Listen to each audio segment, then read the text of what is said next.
کیا نام ہے آپ کا اور آج کس لیے یہ کانفرنس رکھی گئی؟ میں مولانا قاری محمد یوسف عزیزی بانی جامعۃ القراء ہوں، اور یہ آل انڈیا قراء کونسل جمعیت قراء ہند یہ ہماری تنظیم ہے، اس کے تحت یہ پروگرام ہو رہا ہے اور اس کے ارکان و ممبران نے اس کی تنظیم کے سلسلے میں کافی کام بھی کیا ہے۔ آج اسی سلسلے کی ایک کڑی یہ بھی ہے۔ آج آپ قرآن ڈے کے نام سے بھی یہ کاریہ کر رہے ہیں؟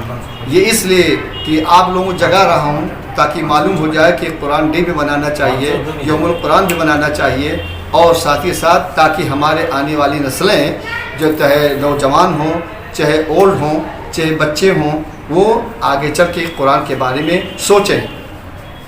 جو برابر قرآن کریم مبارک کے خلاف بیان دے رہا ہے، اس پر آپ کیا کہنا چاہیں گے؟ میں یہ اس سلسلے میں کہنا چاہتا ہوں، اس سے پہلے بہت سارے علماء تبصرہ کر چکے ہیں، مگر آپ لوگ تشریف لائیں تو میں یہ کہنا چاہوں گا کہ وسیم رضوی نے جتنے بھی بیانات اس سلسلے میں دیے ہیں اس کے کوئی معنی نہیں، اس کی کوئی حقیقت نہیں، وہ بالکل جاہل مطلق ہے، کیونکہ سیاست میں آ جانے سے کوئی عالم اور اس کے بیانات سے کوئی عالمیت نہیں ٹپکتی ہے، وہ جاہل کے جاہل ہیں۔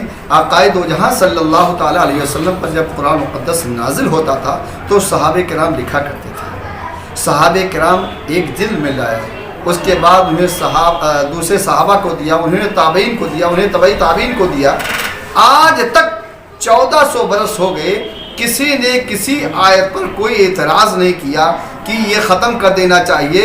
جیسے جیسے قرآن مقدس کی ضرورت پڑی، آیات کی ضرورت پڑی، رسول مقبول صلی اللہ تعالی وسلم کے بعد اس کی ضرورت پڑی پر وہ جبریل امین کے ذریعے سے وہ چیز حاضر ہوتی رہی۔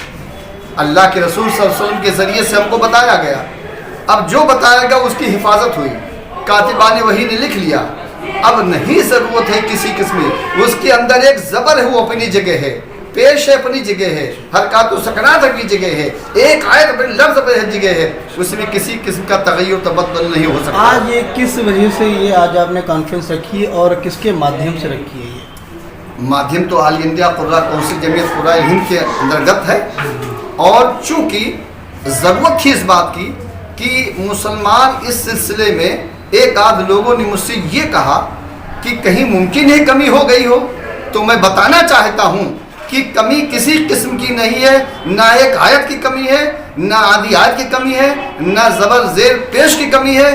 جو اس پر اتفاق نہیں کرے گا، جو شک کے نظریے سے دیکھے گا وہ کافر ہو جائے گا۔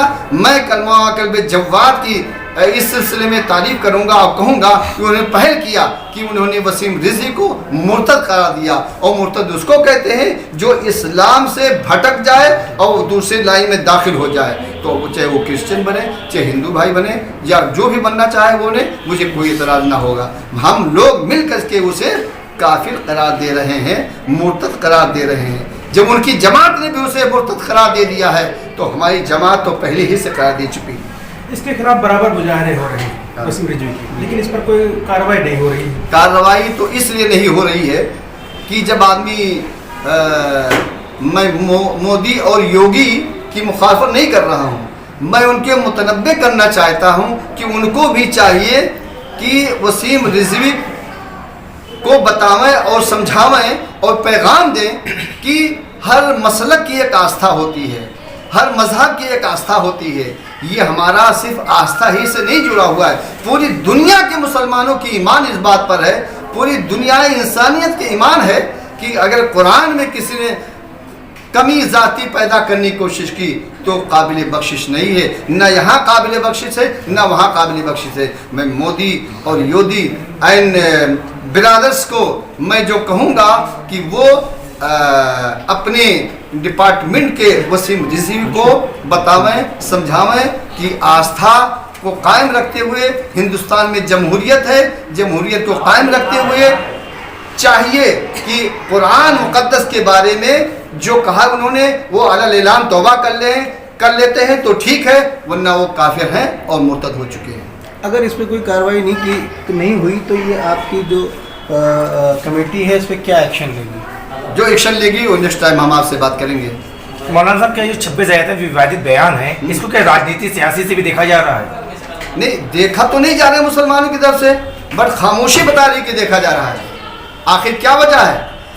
ہم عام بھی کرتے ہیں تو ہو جاتے ہیں بدنام، قتل بھی کرتے ہیں تو چرچا نہیں ہوتا. ہمارے قرآن کے تعلق سے ہم داہنے ہاتھ تھے قربانی کے وقت، اگر آج مجھے بائیں ہاتھ بھی مان کے چلیے تو ہماری قربانی ہے کہیں نہ کہیں.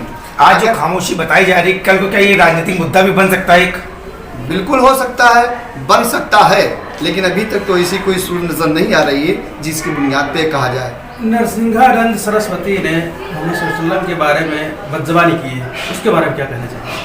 اللہ کے رسول صلی اللہ تعالیٰ علیہ وسلم کی شان اور عظمت اللہ رب باری تعالیٰ نے 5.5 کروڑ سال پہلے اللہ کے رسول کو پیدا فرمایا، اور آج کی تاریخ میں 1400 برس ہو گیا آپ کو تشریف لائے ہوئے دنیا میں. آج تک کسی نے ان کے بارے میں کچھ نہیں کہا. ذمہ داری ہے کہ ہم نے قرآن کی حفاظت کی ہے، ہم ہی اس کی حفاظت کرنے والے ہیں.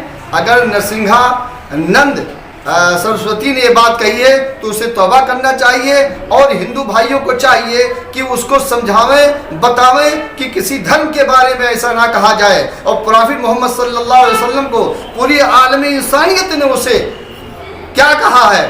اسے ما صلی اللہ کے رحمت للعالمین کہا ہے. یعنی دنیا میں جتنے انسان ہیں، جتنے جانور ہیں، جسے چرند ہیں، پرند ہیں، سب کے لیے وہ رحمت بنا کے بھیجے گئے ہیں.